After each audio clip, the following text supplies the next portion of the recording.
All right. Welcome, everybody.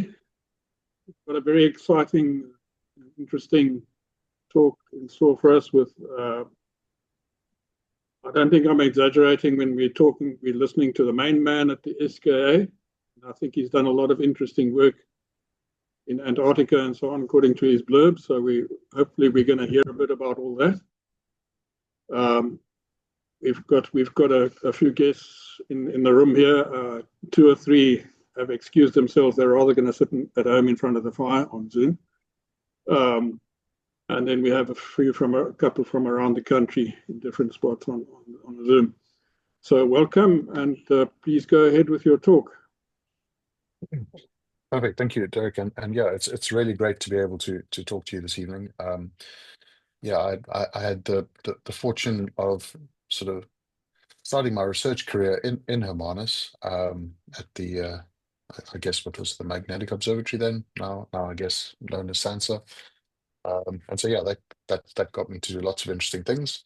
And so yes, Hermanus has a soft spot for me, and I'm very aware of the keen interest in things science and so on in the community. So it's really a great opportunity to be able to talk to you all this evening.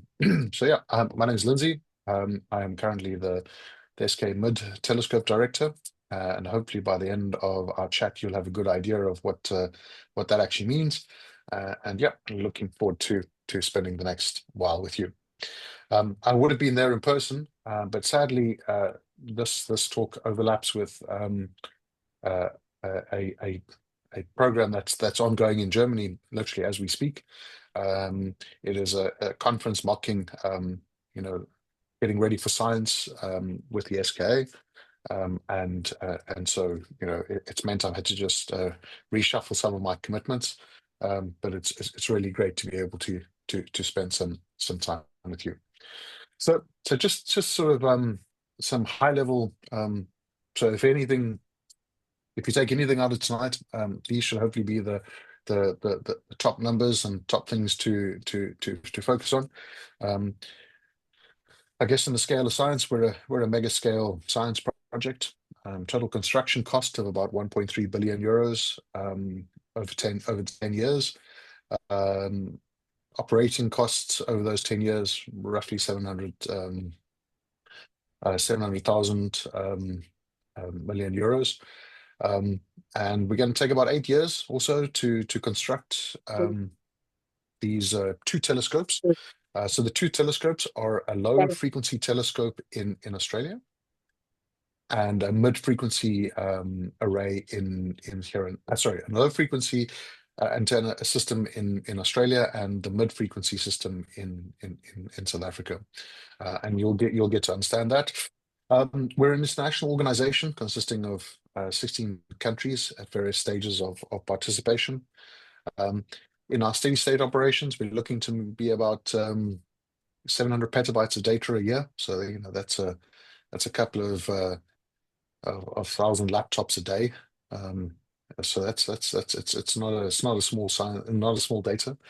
But we'll be a global facility with regional centers scattered around the planet. And we're looking to operate for the next 50 years. So this is the beginning of many interesting things to happen here in South Africa. So what we are, we're the Square Kilometre Array Observatory. It's an international governmental organization. What that means is that we're a treaty level organization. In the same kind of framework as you would think of the United Nations, as multiple countries coming together for purposes of collaboration. In this case, the sole purpose of this organization is to build and operate these telescopes. And so the countries that you see shaded in dark there are the countries who have become formal members. And to become a formal member, that country has to pass a law in this country and to enable it to become part of the organization, and that gives the organization special status in those countries, almost akin to being a diplomatic entity in those countries. And so it just makes it easier for us to participate and to conduct our work in those different countries. And you can see that we truly are a global north-south and global east-west organization, and we're looking to grow. So we're constantly hard at work trying to find and encourage new members to join. The countries there in Africa are what we refer to as our African partner countries, and the idea is that eventually we will continue building this telescope through Africa to make it a continental scale telescope. And so these are the countries that were identified early on as being partners to the work that we're doing. Of course, this slide is here, and if, it shouldn't be necessary to put it up, but I never know who's going to be in the audience, so I just always put it up just for context. But I think for tonight, it's maybe a given. But yes, the universe generates electromagnetic energy across the whole spectrum. Different processes generate differing amounts of electromagnetic energy. On the surface of the Earth, we've evolved to be sensitive to a very small portion of that electromagnetic spectrum, what we call visible light. And so that's what we typically see when we look out, is just that portion. But the universe is full of emission across the spectrum. And so we build radio telescopes then to look at the emission at other frequencies. And specifically what makes radio waves of interest is we get to see things that you wouldn't see when you look out to the night sky. And so this would be a typical view of what the sky would look like, showing the band of the Milky Way. Typically there you can see the dark patches associated with the visible light being obscured by dust or other things in the Milky Way. But generally, sort of a nice visible structure, and so we can build up an understanding. But if we look at exactly that same patch of sky with the radio telescope, number one, we don't see those dark patches anymore. That's because the radio energy moves straight through the dust, and so we're able to see things. But also we're able to see structure that we weren't able to see before. And so that's what makes a radio telescope such a useful tool, is it does allow you to understand the processes that are being generated and see how the universe fits together in ways that just looking at it with optical telescopes wouldn't tell you. But like I said, my apologies if that is common knowledge to everybody in the room and online. But like I said, you never know who's in the audience, and so hopefully that gives you an idea of why we build radio telescopes. It just gives us a better picture of the universe. Right, some history. So how did this organization come to be, and how did it come? So, if we look in the 80s and early 90s, this was when the first ideas of building a massive instrument to take the understanding of radio astronomy to its next level. And it was always envisaged that this would be, an international collaboration. The International Union of Radio Science, IRSI, established a working group to start looking at the feasibility of these massive telescopes and what it would involve. And so this is where we can think of, these late 80s, early 90s was the genesis of the idea. And of course, working on planetary scale sort of observations is not something new. Something known as very long baseline interferometry, which is where you get data gathered by single dishes around the world. Various parts of these networks can be connected together at the same time and observe the same patch of sky, and that allows you to make very detailed images. The best way to describe it is in the same way, if one thinks of the aperture size of your optical telescope, the larger the aperture, the finer detail that you can observe. Similarly, with radio telescopes, the further and further the dishes are apart from each other, the finer and finer detail you can observe with. And so that's always the goal with radio telescopes, is to extend the baseline as long as possible. And that allows you to form very detailed images. And of course, the most famous radio image that's doing its round at the moment are these radio images of black holes and the accretion disk and the emission that is associated with those. And those are done with planetary scale type observations. And so, the idea of international collaboration and working together is a long tradition in radio astronomy. But of course, the problem with those is that you are always at the mercy of those single dish facilities. You have to book time on them. You've got a very limited observation schedule.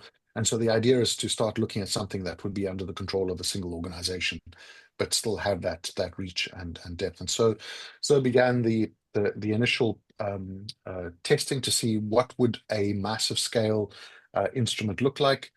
So initial ideas were, grids of antennas. So we're just going to go through some of what would otherwise be harebrained ideas. Receivers floating off the bottom of balloons. And believe it or not, these were actually prototyped and tested to see. The idea is making single dish rather than arrays, just make a massive single dish. And so this was an idea put forward by China. Turns out that China didn't wait for the SKA and just went and built this by themselves anyway. And so there's the 500-meter telescope FAST that has been built into the mountainsides in China. So that is now the largest single dish radio telescope on the planet. And looking at various different antenna technologies and ideas, and sort of going from very basic sort of systems to more complicated systems, and all of these were being involved. South Africa was prototyping and testing these. The first prototype dishes in South Africa were built at the Hartbeespoort Radio Astronomy Observatory, just outside Pretoria. So that was the very first array. And then they went and built the Cat-7 telescope, the Karoo Array telescope.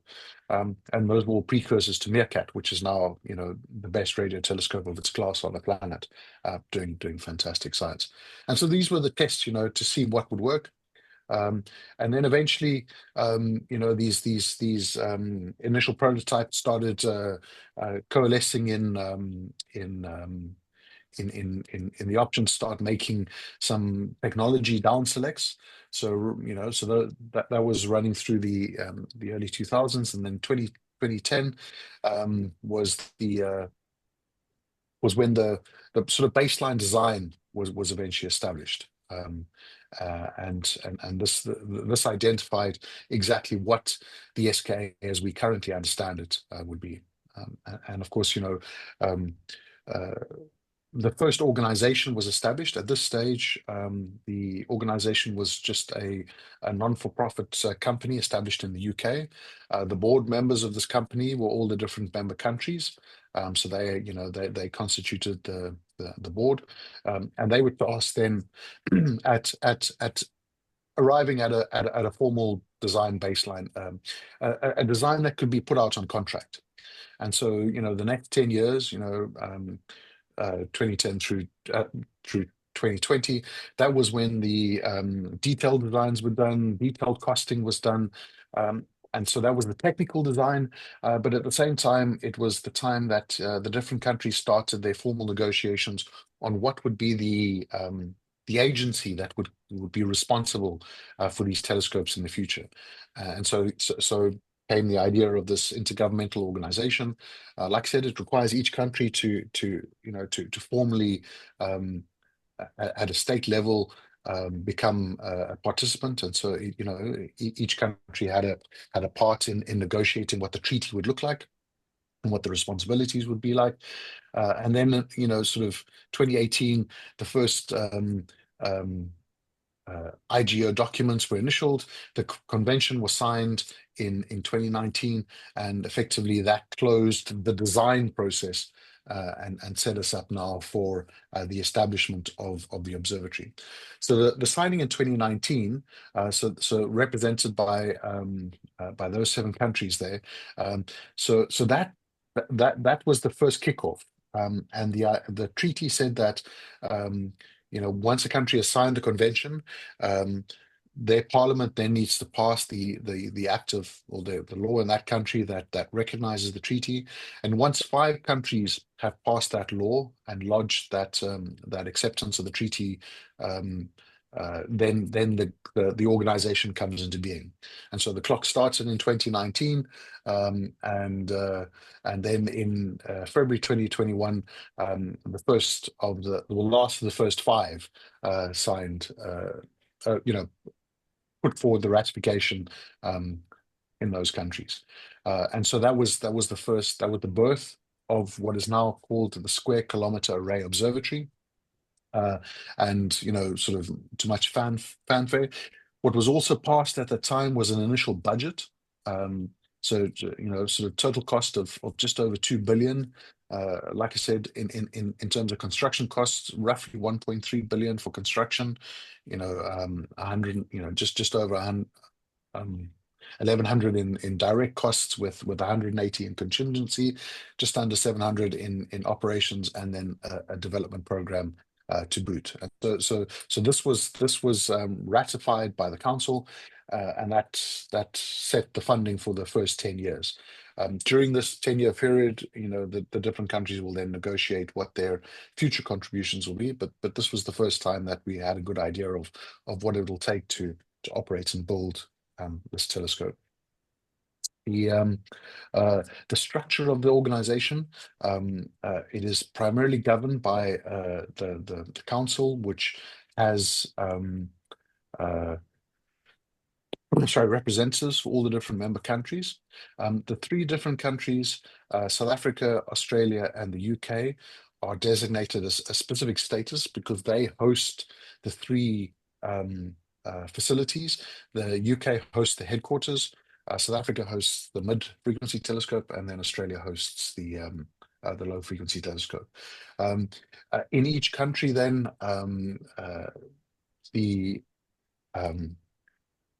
those countries form a partnership with local organizations. In South Africa, we form a partnership with the National Research Foundation, and specifically the South African Radio Astronomy Observatory. And in Australia, similarly, we formed a partnership with the Commonwealth Science and Industry Research Organization. And so those are the operating entities inside the countries. And so effectively,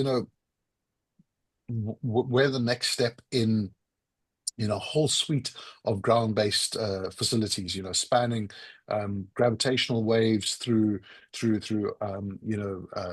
multi-messenger cosmic rays and radio telescopes, and in the immortal words of Bruce Springsteen, wouldn't it be great to be young again? To be a person with a keen interest in astronomy, you really are spoiled for choice in being able to observe the universe at the moment. And so anyone who's starting out a career definitely has a lot to look forward to in this day and age. So specifically, what are we going to be looking at? Well, the international community is divided into a broad set of science areas, which we refer to as the science working groups. So these span, the various different parts of astronomy, and that's what makes this project, really attractive.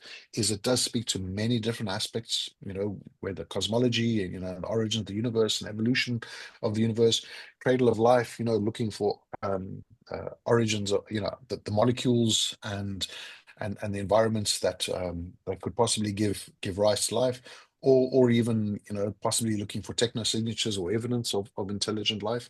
Looking at the evolution of the universe, the very first time that stars started switching on and reionizing the universe.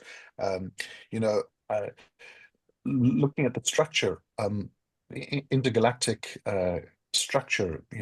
How the universe is formed at these cosmological scales, and what drives that. Testing our understanding of gravitational waves and the evolution of general relativity, through esoteric particles, and high energy physics. The nice thing about the universe is it gives us a perfect laboratory to look at the evolution of particles at the high energy state, much more abundantly than what we're sometimes able to do in particle accelerators. looking at galaxies both through natural hydrogen and magnetism, getting into our own galaxy, looking at the evolution of our own galaxy and structures that are observable here, things that go bump in the night, pulsars that give us these interesting ways to probe the universe, and then in our own local environment, looking at the sun and the way it drives the heliosphere, and specifically how the sun drives our planet, which is of real interest to space exploration and the space environment, and then sort of continue looking at how things change and the ability to collaborate, like I said, on these planetary VLBI sort of scales. And so really there is something for pretty much anyone in the realm of astronomy that the SKA opens itself up to. And so literally, if one looks at the cosmic universe right from the Big Bang, you'll have SKA-Low looking at the very first stars, and when they switched on, you'll be looking at transients, and not just things like pulsars, but we're constantly discovering new and interesting ways that the universe is irradiated in the radio spectrum. So really great things going on.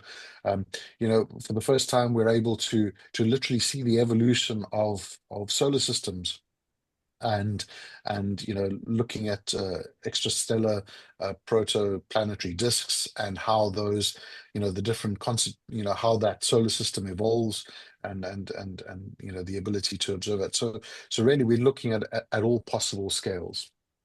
So what are we delivering? Well, we have a broad construction plan that runs for the first 10 years. And that is coupled with the establishment of the observatory. In country, we form relationships with not only the government, but agencies inside South Africa. In South Africa, there already exists a radio astronomy site that is operating the MeerKAT telescope, and so we're able, because of our international status, to be able to enter into these negotiations and agreements across the whole spectrum. In South Africa, the mid-frequency array will be a 197 what look like satellite dishes, just over 50 tons per dish. They'll be scattered across the size of about 150 kilometers of baseline, with frequency range from 350 megahertz all the way up to 15.4 gigahertz, with the hope one day of getting higher frequency receivers and possibly going all the way up to 30 gigahertz. But right now the design is set at 15.4 gigahertz. In Australia, they're building a very different telescope. It's a much lower frequency array, and the different technologies.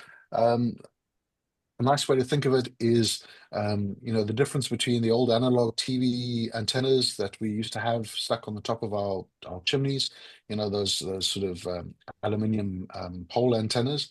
Those are designed to operate at UHF frequencies.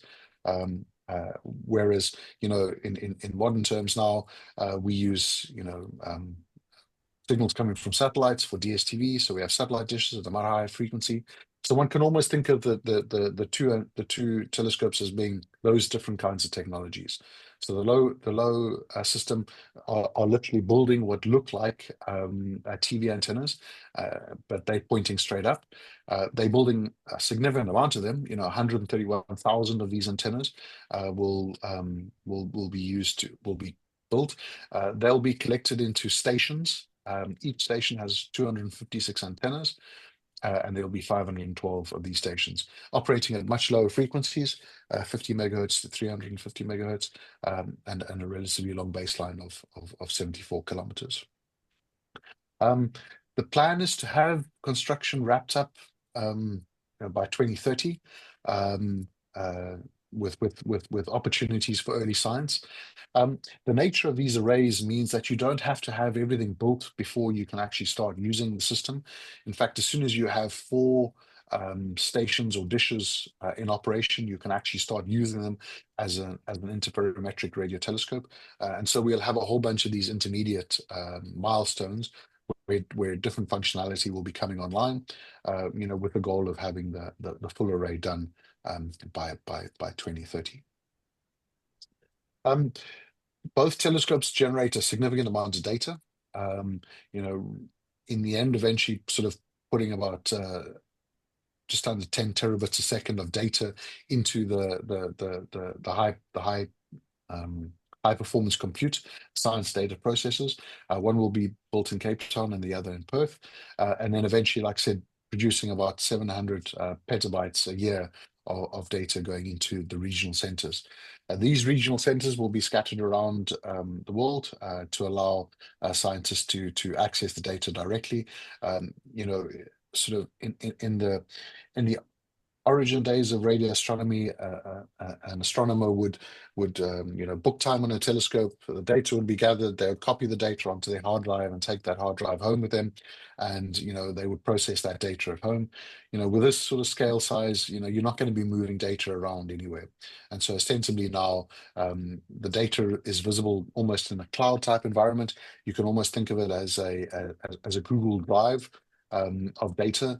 And so, gone are the days of having all your documents stored on your laptop. Now everything's stored in the cloud. The same sort of idea will be for these regional centers. They'll hold the data, and if you need to do any processing, you log on to the servers at those regional data centers and you do the processing there. So a very different way of doing science compared to the origins of radio astronomy, and a lot of pressure is now being put to make sure that the data that are delivered are ready for use by the teams. So in South Africa, then, what are we building? Well, not only are we building a telescope, we're also building a community. And although it's maybe not considered a thing in the world anymore, we do believe in a diverse community as a vibrant community, and so a real thing that we're proud of is last year at the IAU's General Assembly, we held the SKAO Day, and all the presentations and all the work that was presented on that day was under the leadership and guidance of the women in radio astronomy, and this was really great. It's sort of, we really do believe that a diverse community is a productive and vibrant community. So we're very happy to have that as one of our core enabling culture values. In the Karoo, we scaled up to build 400 kilometers of new roads. We're laying 600 kilometers of new fiber and power lines. And all of this, ready to host the 197 dishes. It means building very stable platforms on which we can place these 50-ton structures. The dish pointing accuracy needs to be, repeatable to a few arc seconds. And again, excuse me if this is sort of a common understanding, but it means being able to point the telescope to an accuracy of about a 2 Rand coin, when that 2 Rand coin is about, a couple of kilometers away. So you need very stable platforms. Each of the platforms then is piled down into the bedrock, to make sure that it's stable. A very rigid cage is then fastened to those piles, and then the concrete is then poured around that to form the base. There's a very limited few, maybe about 8 or so of the 197, where the bedrock is just too far down. So, the drilling of piles is not an option. And so there you'll just build massive floating platforms. So it's much larger than the ones that you can see on the screen at the moment. But not only is there the foundations being built, but all the systems that go into building a radio telescope. So this is truly an international project where each different country that has contributing to it has the opportunity to build parts of it. So the dish structure, so the main steel and so on, is being built in China. The receivers are being built in South Africa and in Sweden. The sub-reflector, the smaller reflector, is being built in Spain. The platform on which all these receivers are located is being built in Italy. So it truly is an international collaboration, bringing, these fabrication. And of course, that makes for an interesting project to manage. You've got to have all of these different pieces built around the world, and then you've got to be able to bring them together and make them work as a single system in the Karoo. But of course, with data comes, a massive software undertaking. So, it means developing a software system sometimes from scratch. So there is 180 or so people scattered around the world working on this project.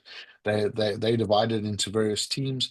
And for those who are familiar with software development, we follow the safe agile process, which sets a whole series of program increments and allows the teams to slowly, incrementally build towards the final system, while still being able to have these intermediate deliveries, because things do need to start operating immediately, and so, for example, we have a test facility in our labs in Cape Town, which allows us to literally connect together what would be a 4 antenna radio telescope and use artificially generated radio signals that would simulate sky signals. And so we really do have the first parts of telescopes really operating and being tested here in Cape Town.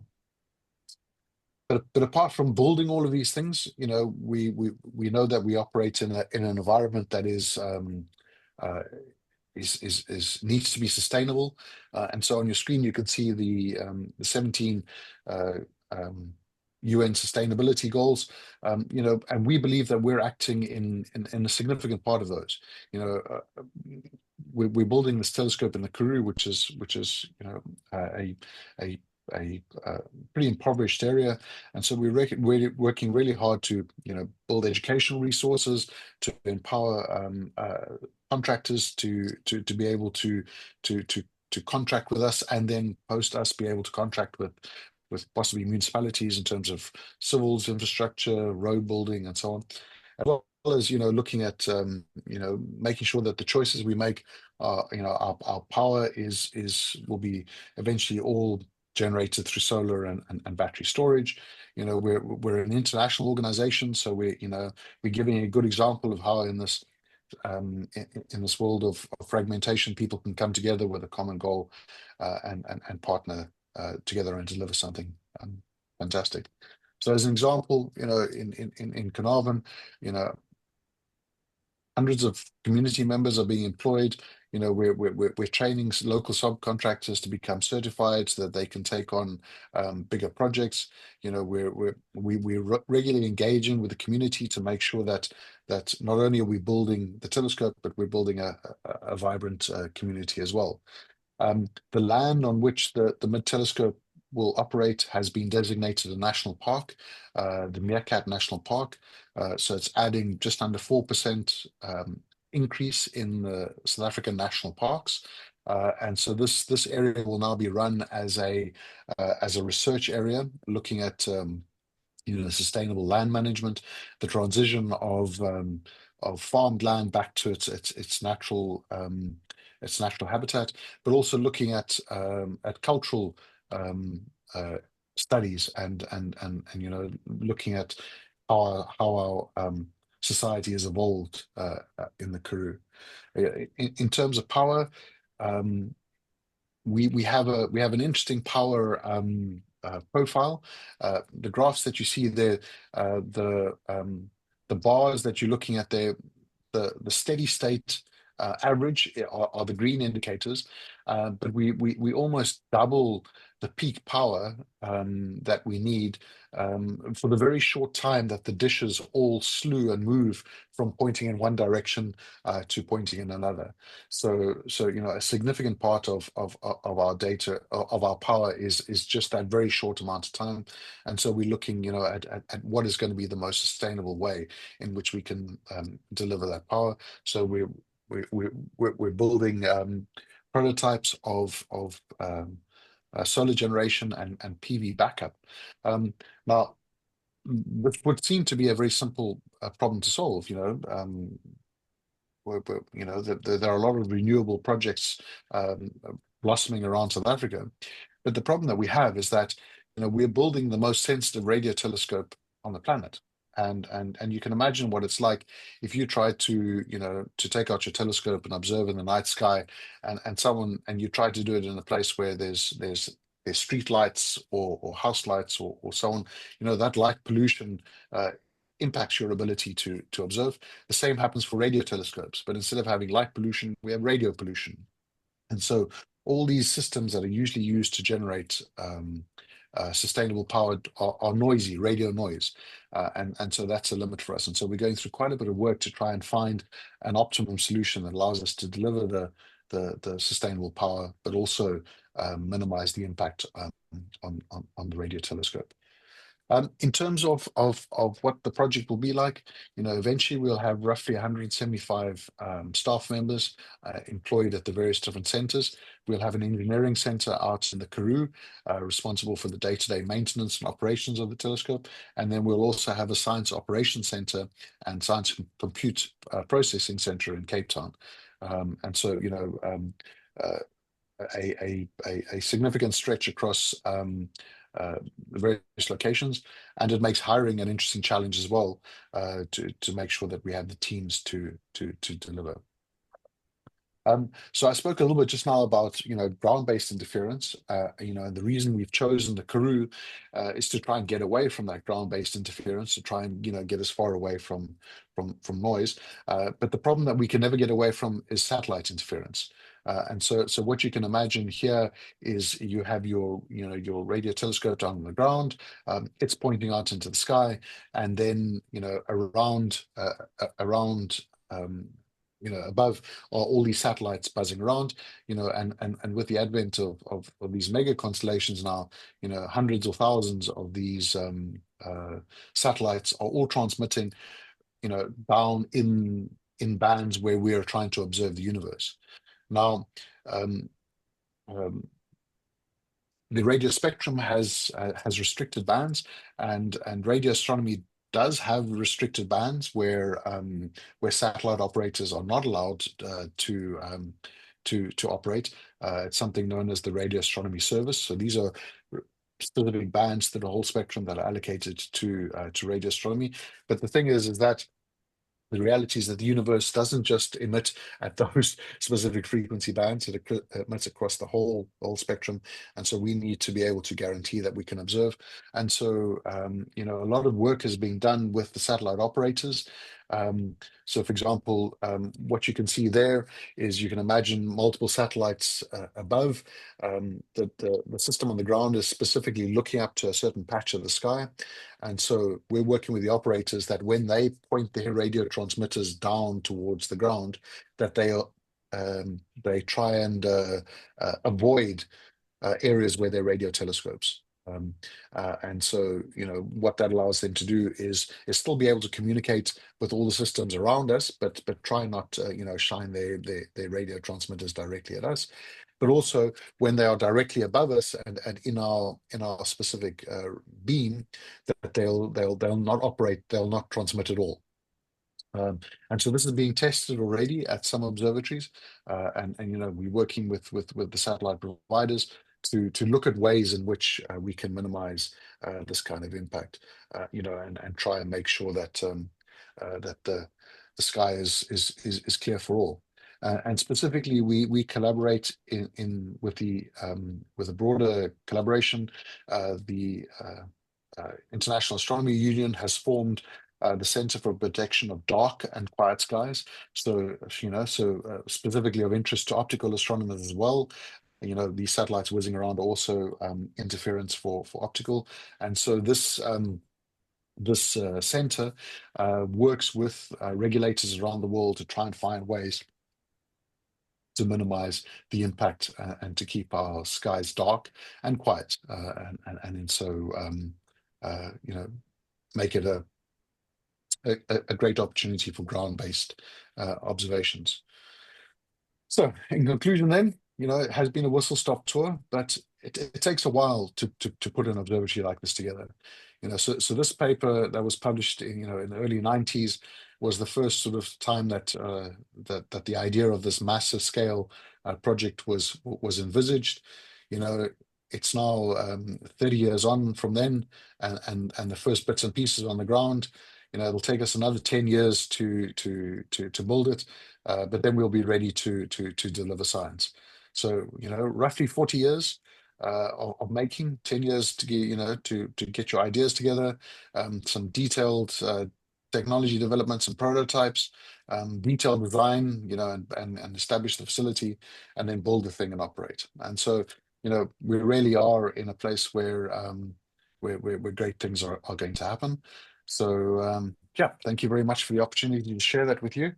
I hope it hasn't been too much. There is a lot to talk about, but maybe through your questions we can nail down some of the specific issues if you need me to cover them. So let me stop sharing so I can see what's going on. Thanks so much. Thanks very much for quite a detailed talk there. Definitely a lot that I've never heard of before. We're going to try now with a question, so I'm going to mute the speakers each time while somebody's asking a question, just see if that works for the first one. Let's put your hand up if you want to ask a question, please.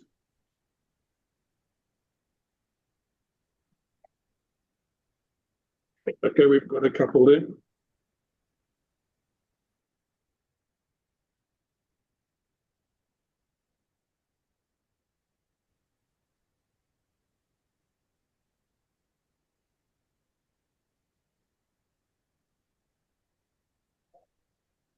Well, just repeat it. How can you detect gravitational waves with the way that these antennas are set up? So in this case, it's a really nice question. So we don't observe the gravitational waves directly. We look at the impact of the gravitational waves, and the most common way that we do that. Sorry.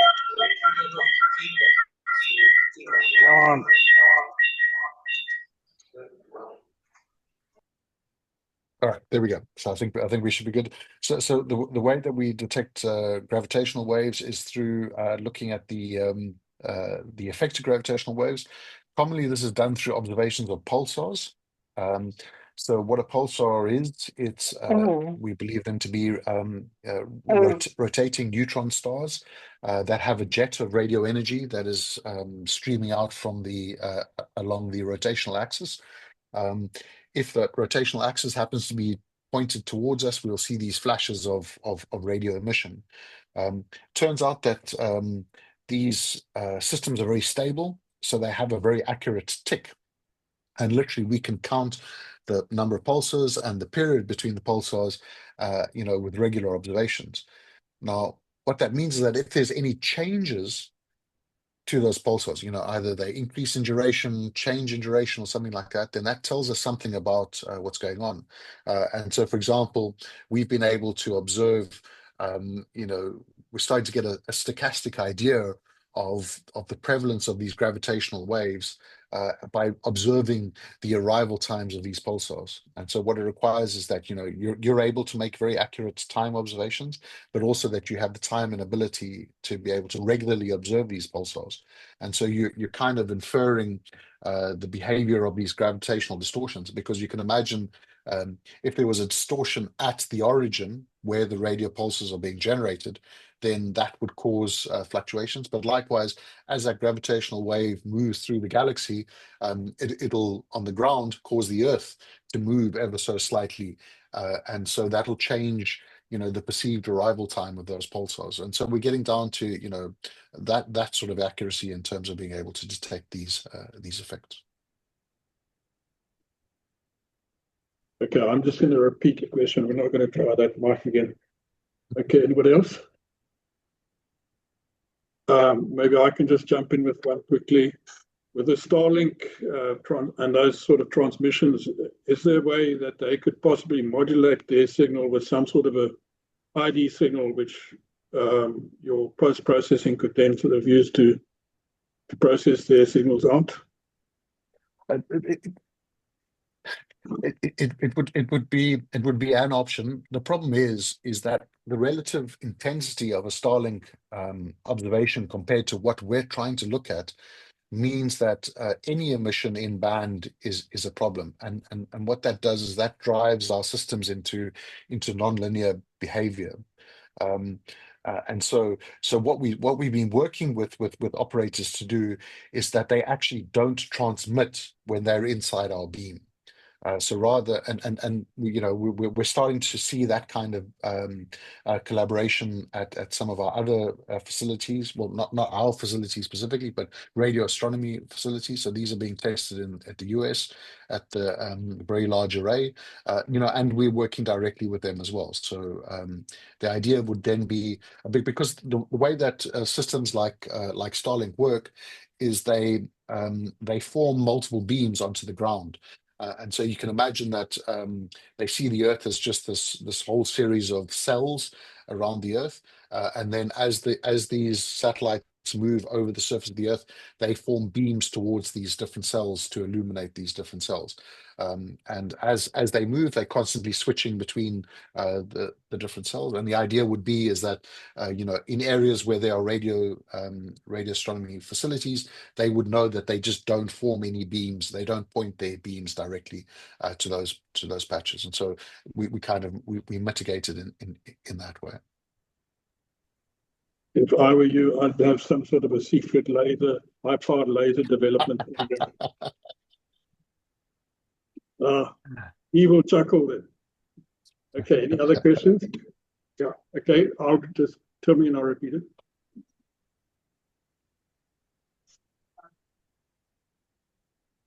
Right, we have a question. What is your most exciting observation to date? I think you get exciting observations about once a week. Absolutely. So of course, you know, in terms of the actual SKA telescopes, you know, we're still very much on the putting the system together. But a major building block for the SK is the MeerKAT telescope. So the MeerKAT telescope is already making observations. I think at the last count, they're just over 500, you know, refereed papers published, you know, and these are looking at, you know, structure never seen before in our own galaxy. You know, so the very first images that we looked at using the MeerKAT telescope showed these massive bubbles that emanate out from the center of our galaxy, showing some kind of, you know, galactic scale event that must have happened that, you know, created these voids around the center of the galaxy. So that was almost like the very first time we switched the system on. We got to see something like that. Right through to now, it's years later, and people are going back and they you know, looking at repeating you know, phenomena that are you know, that are creating radio signals in ways that have never been thought of before. You know, so these something known as fast transients, fast radio bursts, and so on.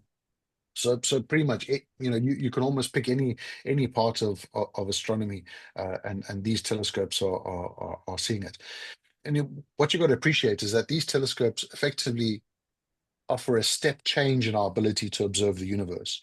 You know, so it's almost like the days of when people used to look up at the sky with a naked eye, compared to when the very first you know, optical telescopes came along, and you know, Galileo was able to see the moons of Jupiter for the very first time.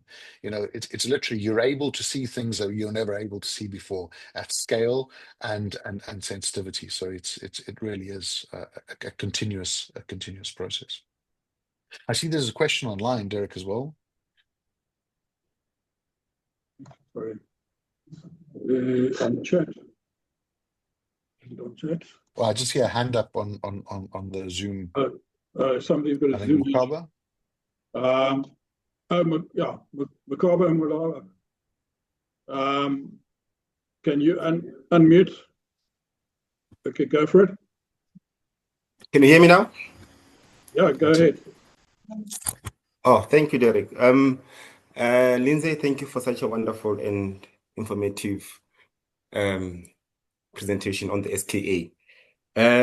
I've got a question, and on you mentioned that in South Africa we operate at high frequency antennas, and in Australia's at low frequency. So I want to understand, in terms of the frequency band, what are we looking at here in South Africa? What is the frequency band that we operate at? And also, you mentioned that you have measures in place to mitigate the satellite interference. But how do you mitigate your nature interference, such as your weather outage or maybe solar outage, or you don't experience such interferences at that high frequency? No, those are great questions. So we operate from roughly 350 megahertz all the way up to about 15 gigahertz. So we'll have, receivers that'll be sensitive, not continuously. We don't have a single receiver. There's been no receiver designed yet that can operate simultaneously across that band. You can roughly get about 1 octave of frequency coverage across one receiver, so roughly a doubling of frequency band. And so we have multiple bands. In true creative style, named bands 1, 2, 3, 4, and 5, going from 350 megahertz all the way up to the 15 gigahertz. And so each of those bands, then the receiver is steered into the focus of the dish, and then you observe at that band. So the idea would be then is you would switch between the different bands to make your observations. How do we mitigate against natural interference? Well, yes, things like lightning and so on, those are broad based emissions, and so we will see that. You can't get away from that. The idea, of course, is just to make sure that you have enough linearity in your analog to digital converter that you're able to handle that significant increase in energy. But of course, what you will also hope for then is that the kinds of observations that you're doing are continuous generally, and so you'll be able to average those kinds of effects out.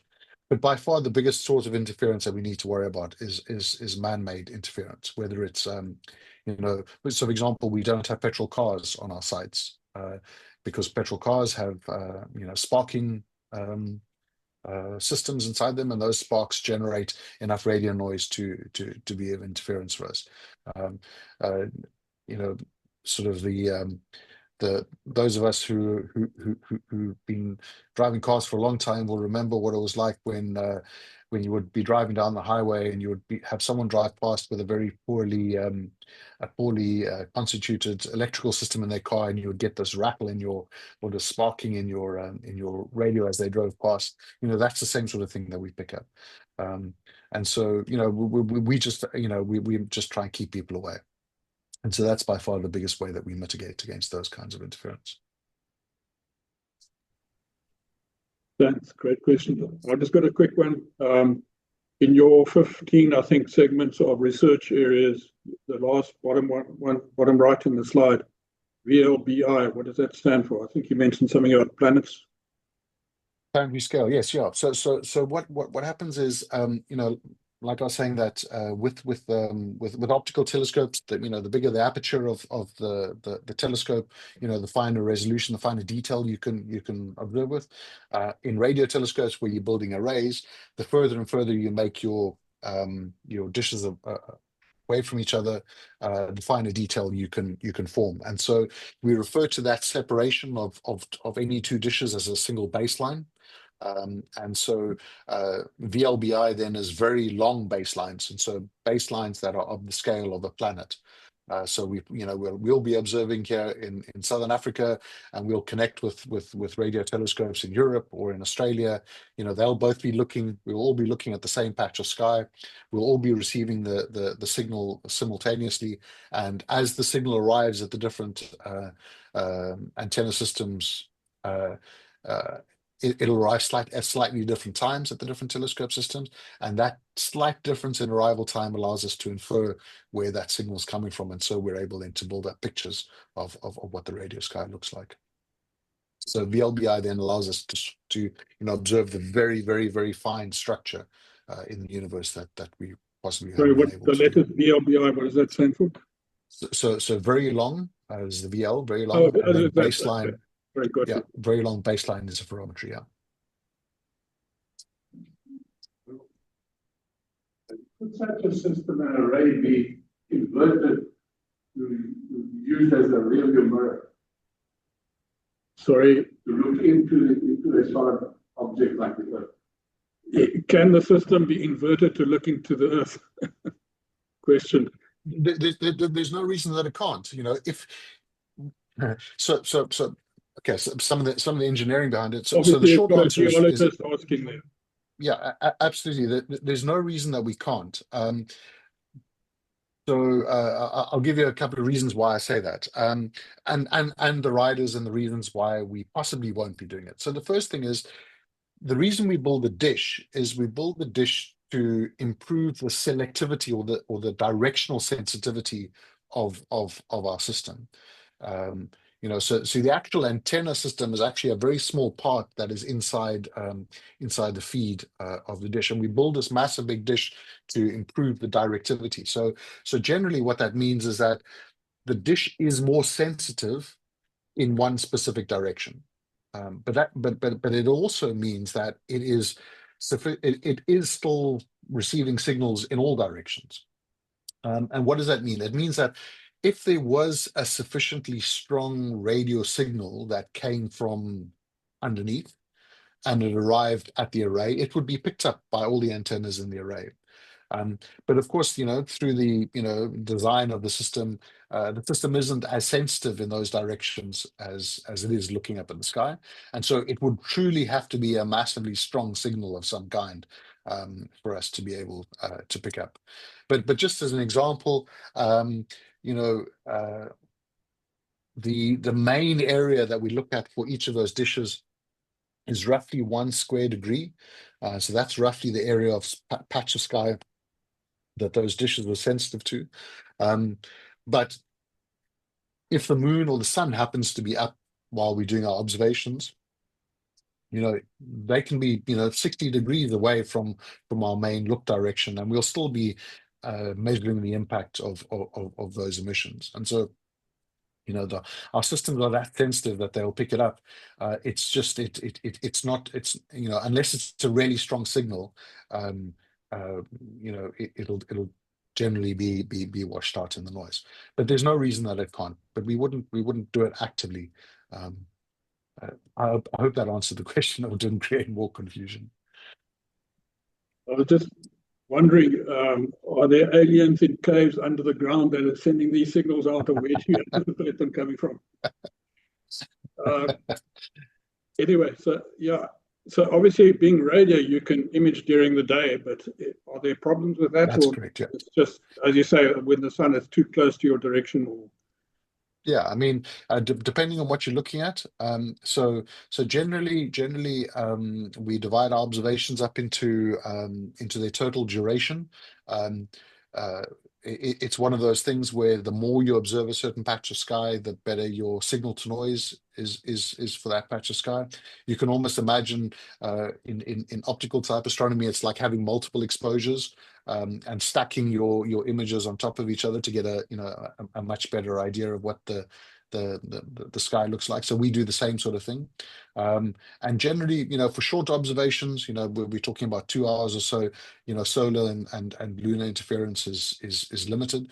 But as we start, talking about hundreds or even thousands of hours of observations on a specific patch of sky, then those impacts do start becoming noticeable. And so you do need to be able to account for it. Okay, so you, like we do with optical astrophotography, you track targets.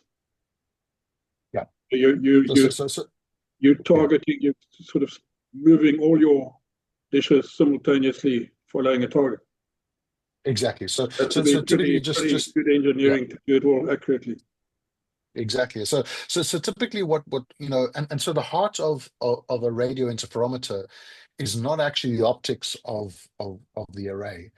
It's the time. So the best way to describe it is if you would imagine if the signal that was being generated was directly above the array, as that wavefront arrived at the array, it'll arrive at all the dishes at exactly the same time. And so there would be absolutely no phase difference in the arrival time of that signal across the dishes. But if it was coming from slightly off vertical, then the wavefront would arrive at some dishes slightly before it arrived at other dishes.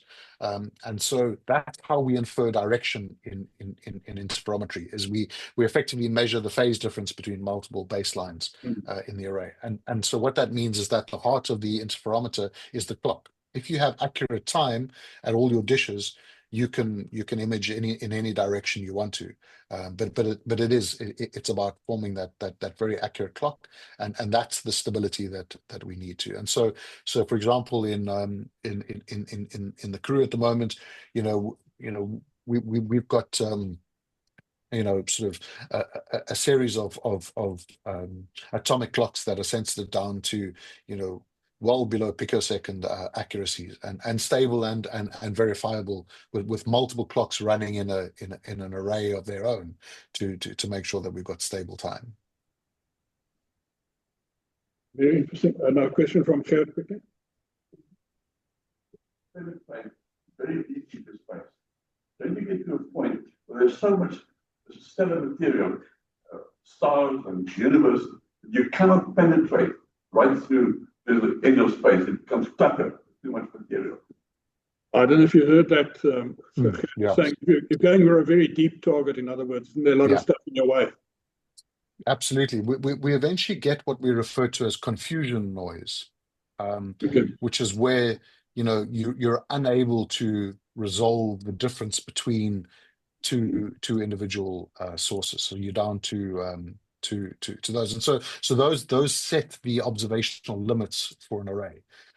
We have the sort of thermal noise, which is the sensitivity of the electronics, and then what we refer to then as the confusion noise, which is just our ability to be able to resolve different structures. And the way that you get away from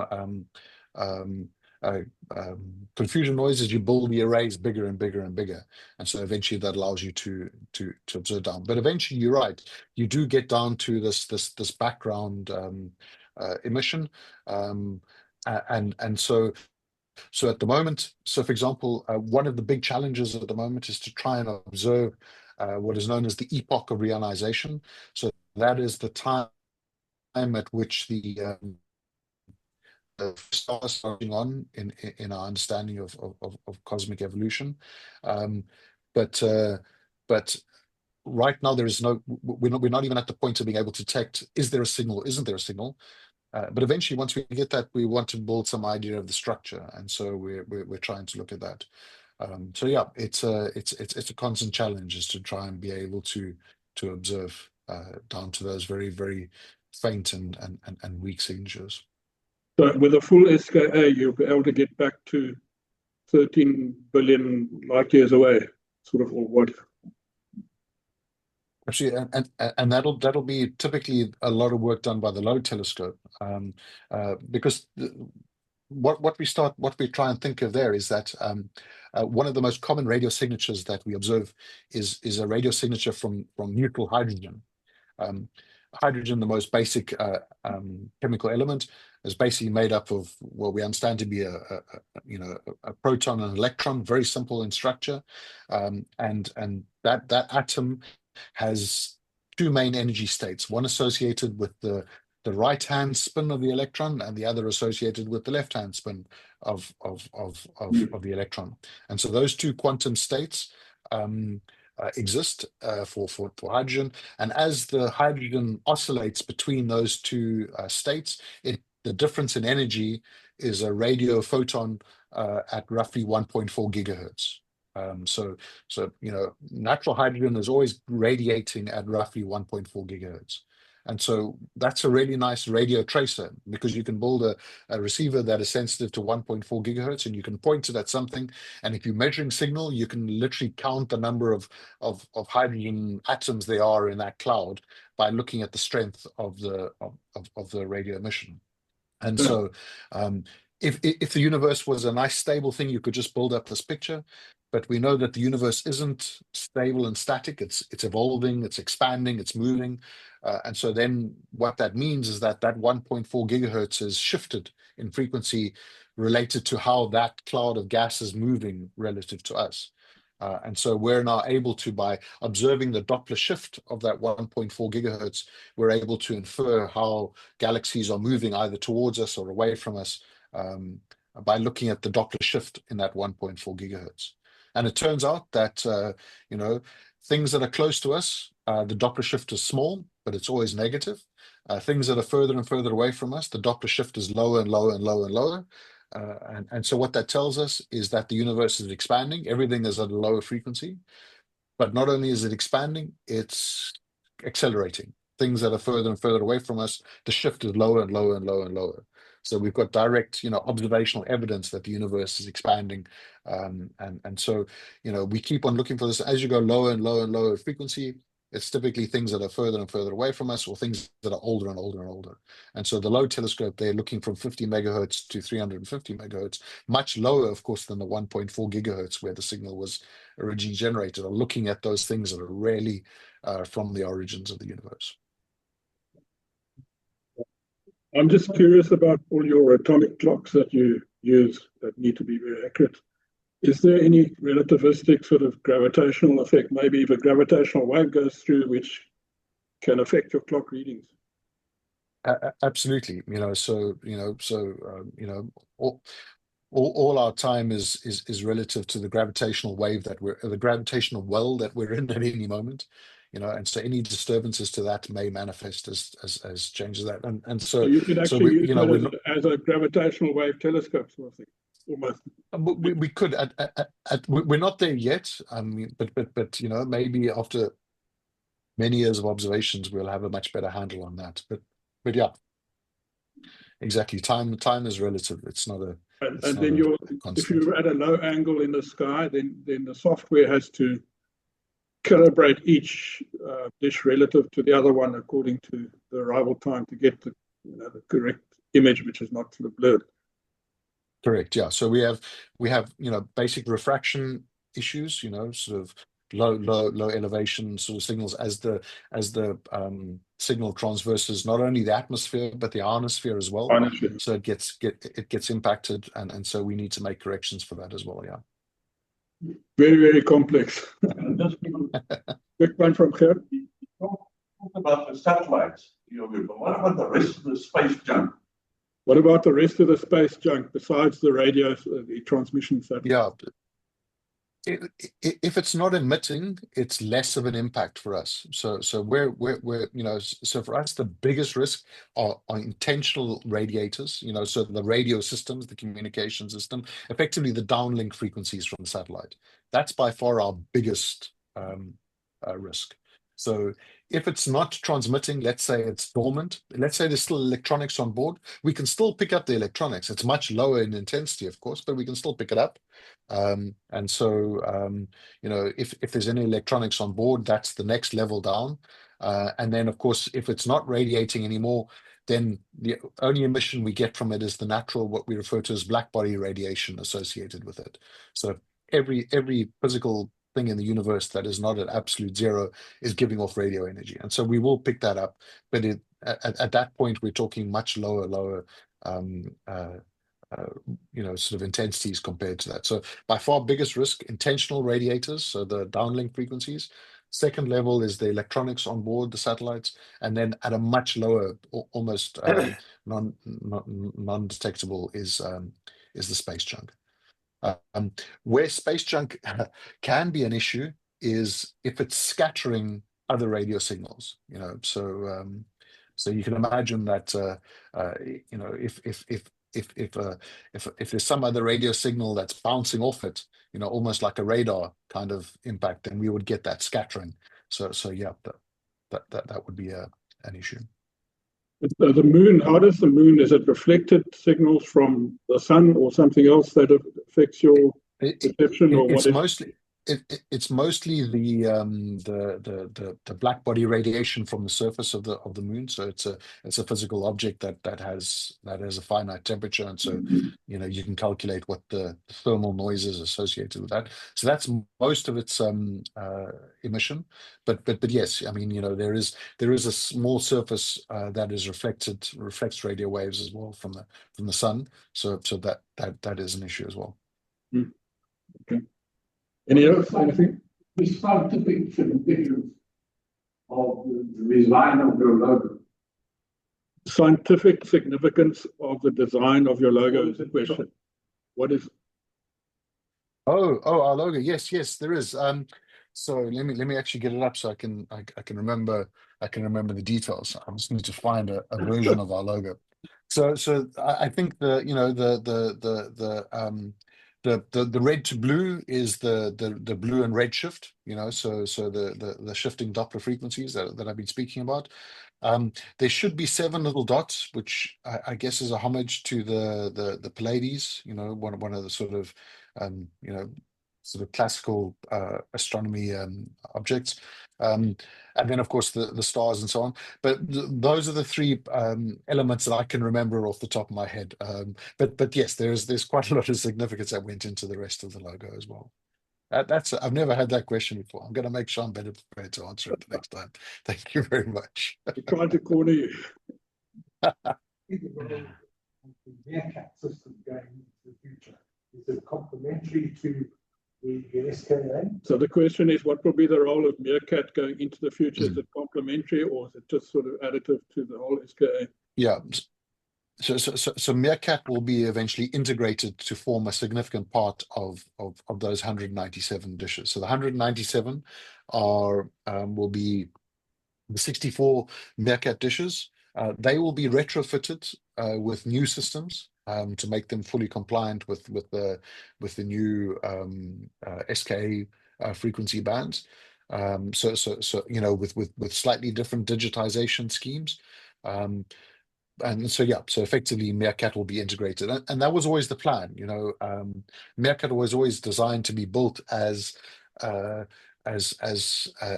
of the SKA, and so it was not, well, to be honest, it was more of a functioning precursor.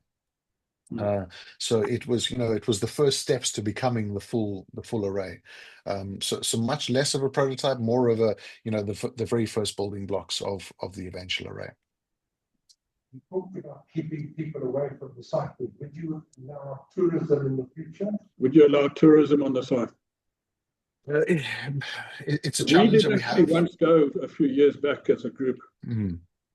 So we do offer open days when when the site is specifically not observing, and we allow public on. So if you, I suggest you follow the SKAO, the South African Radio Astronomy Observatory's X or Facebook pages and so on.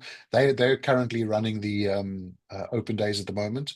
We'll transition to be responsible for the site around about 2027 or so, then we'll take responsibility. But we plan to still have these kinds of open days where you can go to the site. But generally, no, the whole idea is you don't want people on site. There is a visitor center, and an experience center that'll be built in Carnarvon, which is the closest town to the site. So there will be an opportunity for tourists to get out there. And so, for example, in a precursor to that, we're sponsoring the training of what we refer to as astro guides. So these are people who will be, available to give, basic sort of history of astronomy, sort of this is what the night sky looks like, basic sort of stuff, for tourists and people visiting in the area. Just quickly, I noticed in your map of partner countries, right in the north of South America, there was a little tiny blue patch. Which country is that? That's French Guiana, I understand. Is that where Paranel or that other dishes or? No, so that is part of France's national territories, and so France is a member country. So that's why it's more that's why it's there. Yeah. Oh yes, of course. Yeah. Why did the United States drop out as a question?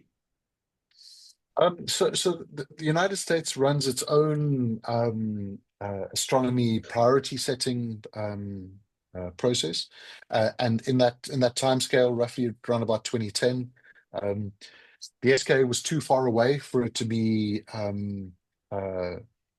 given significance enough status. There were other projects that they wanted to use their funding on. Projects like the 30-meter telescope, the James Webb telescope, other astronomical facilities, and so they chose that route. It turns out now that they are still interested in this kind of technology, but are instead going to be expanding their own array. So in the US, there is the Very Large Array built in New Mexico, and so their plan is to just extend that system. Interestingly, but designed very similar to the SKA. So they've benefited from all the work that has been done. And they'll operate at different frequencies. I think their plan is to operate at much higher frequencies than we're operating. But yeah, it's these are all complementary systems in the end. Okay, any more? All right. I think we can thank you for your fantastic presentation in great detail, and we look forward to hearing some breaking news from you in future when we've got some really fantastic new images which are unexplainable, like the James Webb seems to come up with once a week.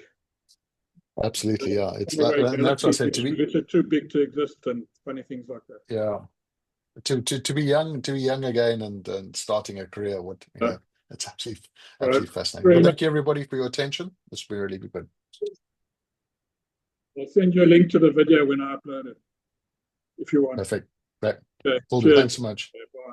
Cheers.